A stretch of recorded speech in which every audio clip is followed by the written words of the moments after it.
DDPI ಅಧಿಕಾರವನ್ನು ಸಿಇಒಗಳಿಗೆ ಕೊಟ್ಟಿದ್ದಾರೆ ಅನ್ನುವಂಥ ಒಂದು ವಿಚಾರವನ್ನು ಮುಂದಿಟ್ಕೊಂಡು ಏನು ದ್ವಿತೀಯ PUC ಪರೀಕ್ಷೆ ನಡೆದಿತ್ತು ಅದರ ಮೌಲ್ಯಮಾಪನ ಕಾರ್ಯದಿಂದ ಹೊರಗುಳಿಯೋದಾಗಿ ಎಚ್ಚರಿಕೆ ಕೊಟ್ಟಿದ್ದಂಥ PU ಉಪನ್ಯಾಸಕರ ಸಂಘ ಈಗ ನಾಳೆಯಿಂದ ಏನು ಮೌಲ್ಯಮಾಪನ ಕಾರ್ಯ ಪ್ರಾರಂಭ ಆಗ್ತಾ ಇದೆ ಅದರಲ್ಲಿ ಪಾಲ್ಗೊಳ್ತಾ ಇದ್ದಾರೆ ಅನ್ನುವಂಥ ಒಂದು ಮಾಹಿತಿ ಸಿಗ್ತಾ ಇರುವಂಥದ್ದು. ಹೀಗಾಗಿ ಇವರ ಬೇಡಿಕೆಗಳನ್ನು ಈಗ ಸರ್ಕಾರ ಈಡೇರಿಸಿದೆಯಾ ಅನ್ನುವಂಥದ್ದು. ನಮ್ಮ ಜೊತೆಗೆ ಮಾತನಾಡೋದಕ್ಕೆ PU ಉಪನ್ಯಾಸಕರ ಸಂಘದ ಅಧ್ಯಕ್ಷರಾಗಿರುವಂಥ ನಿಂಗೇಗೌಡರಿದ್ದಾರೆ. ಬನ್ನಿ ಕೇಳೋಣ.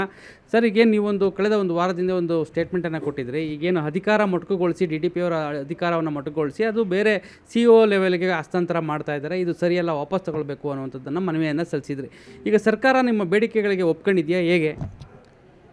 ಕರ್ನಾಟಕ ರಾಜ್ಯ ಪದವಿ ಪೂರ್ವ ಕಾಲೇಜುಗಳ ಉಪನ್ಯಾಸಕರ ಸಂಘ ಮತ್ತು ಕರ್ನಾಟಕ ರಾಜ್ಯ ಶಾಲಾ ಶಿಕ್ಷಣ ಇಲಾಖೆ ಪದವಿ ಪೂರ್ವ ಕಾಲೇಜುಗಳ ಪ್ರಾಚಾರ್ಯರ ಸಂಘದಿಂದ ದಿನಾಂಕ 8/3/2026 ಭಾನುವಾರ ಏನು ಪ್ರಸ್ತುತ ಇರುವಂತಹ ಕರ್ನಾಟಕದ ಜಿಲ್ಲಾ ಹಂತದಲ್ಲಿ ಪದವಿ ಪೂರ್ವ ಕಾಲೇಜುಗಳ ಉಪನಿರ್ದೇಶಕರುಗಳ ಕಚೇರಿಯ ಮೇಲಿನ ನಿಯಂತ್ರಣ ಮತ್ತು ಅವ್ರ ಮೇಲೆ ಶಿಸ್ತು ಪ್ರಾಧಿಕಾರ ಮೇಲ್ವಿಚಾರಣಾಧಿಕಾರವನ್ನು ಉಪನಿರ್ದೇಶಕರಿಂದ ಕಿತ್ತು ಜಿಲ್ಲಾ ಪಂಚಾಯತ್ ಮುಖ್ಯ ಕಾರ್ಯನಿರ್ವಹಣಾಧಿಕಾರಿಗಳಿಗೆ ವರ್ಗಾಯಿಸುವಂತಹ ಪ್ರಸ್ತಾವಿತ ಕಡತವನ್ನು ಸರ್ಕಾರ ಆರ್ಥಿಕ ಇಲಾಖೆಗೆ ಸಲ್ಲಿಸಿತ್ತು. ಇದನ್ನು ನಾವು ವಿರೋಧಿಸಿ ನಾವು ಇಡೀ ರಾಜ್ಯದಾದ್ಯಂತ 2026ನೇ ಸಾಲಿನಲ್ಲಿ ಪ್ರಾರಂಭವಾಗುವಂತಹ ದ್ವಿತೀಯ PUC ಉತ್ತರ ಪತ್ರಿಕೆಗಳ ಮೌಲ್ಯಮಾಪನವನ್ನು ಬಹಿಷ್ಕಾರ ಮಾಡೋಕ್ಕೆ ನಿರ್ಧಾರವನ್ನು ಪ್ರಕಟಿಸಿದ್ದು.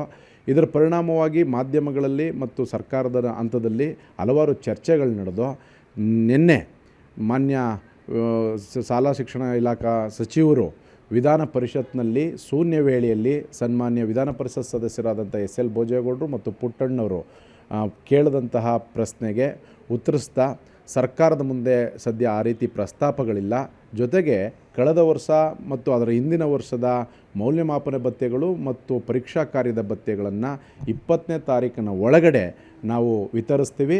ಇದ್ರ ಜೊತೆಗೆ ಉಪನ್ಯಾಸಕರ ಸಂಘದ ಇತರೆ ಬೇಡಿಕೆಗಳನ್ನು ಕೂಡ 24ನೇ ತಾರೀಕಿನ ನಂತರ ನಾವು ಕರೆದಿ ಚರ್ಚೆ ಮಾಡ್ತೀವಿ ಅಂತ ಹೇಳಿದ್ರೆ, ಈಗ ಆಲ್ರೆಡಿ ಒಂದು ಬಾರಿ ಕರೆದಿ ಚರ್ಚೆ ಮಾಡಿರೋದ್ರಿಂದ ನಿನ್ನೆ ರಾತ್ರಿನೂ ಕೂಡ ಸುದೀರ್ಘವಾಗಿ ಅರ್ಧ ಗಂಟೆ ಮಾನ್ಯ ಸಚಿವರ ಜೊತೆ ಚರ್ಚೆ ನಡೆದಿರೋದ್ರಿಂದ ಈ ದಿನ ನಾವು ಎಲ್ಲ ಸಂಘಟನೆಗಳ ಜೊತೆ ಗೂಗಲ್ ಮೀಟ್ ಮಾಡಿ ಎಲ್ಲರ ಅಭಿಪ್ರಾಯವನ್ನು ಕ್ರೋಢೀಕರಿಸಿ ಈ ಬಾರಿ ಏನು ನಾವು ದ್ವಿತೀಯ PUC ಉತ್ತರ ಪತ್ರಿಕೆಗಳ ಮೌಲ್ಯಮಾಪನಕ್ಕೆ ಬಹಿಷ್ಕಾರ ಮಾಡಿದ್ದೋ ಅದನ್ನು ಹಿಂಪಡಿತಾವಿ. 20ನೇ ತಾರೀಕು ರಾಜ್ಯದಾದ್ಯಂತ ಪ್ರಾರಂಭವಾಗುವಂತಹ ಈ ದ್ವಿತೀಯ PUC ಉತ್ತರ ಪತ್ರಿಕೆಗಳ ಮೌಲ್ಯಮಾಪನ ಕಾರ್ಯದಲ್ಲಿ ನಾವು ಭಾಗವಹಿಸ್ತೀವಿ. ಯಾಕೆ ಅಂತಂದರೆ ಮೌಲ್ಯಮಾಪನ ಉಪನ್ಯಾಸಕರ ಕರ್ತವ್ಯದ ಒಂದು ಭಾಗ.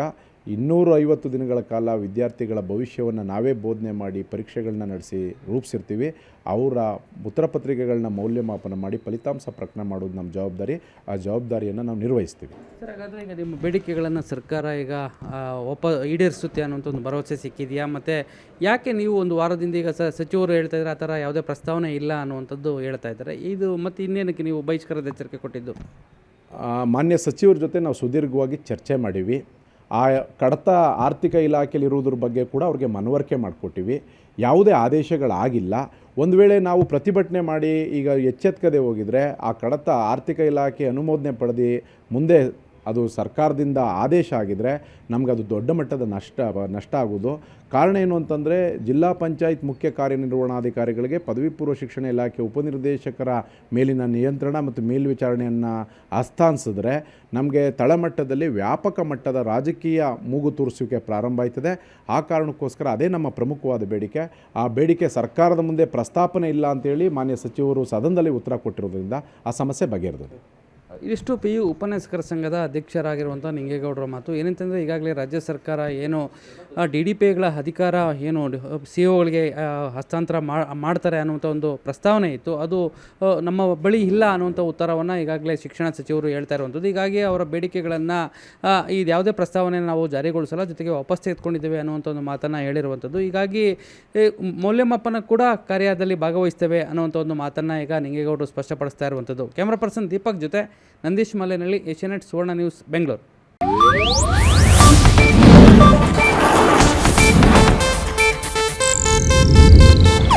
ಇದು ಏಷ್ಯಾನೆಟ್ ನ್ಯೂಸ್ ನೆಟ್ವರ್ಕ್ ಪ್ರಸ್ತುತಿ.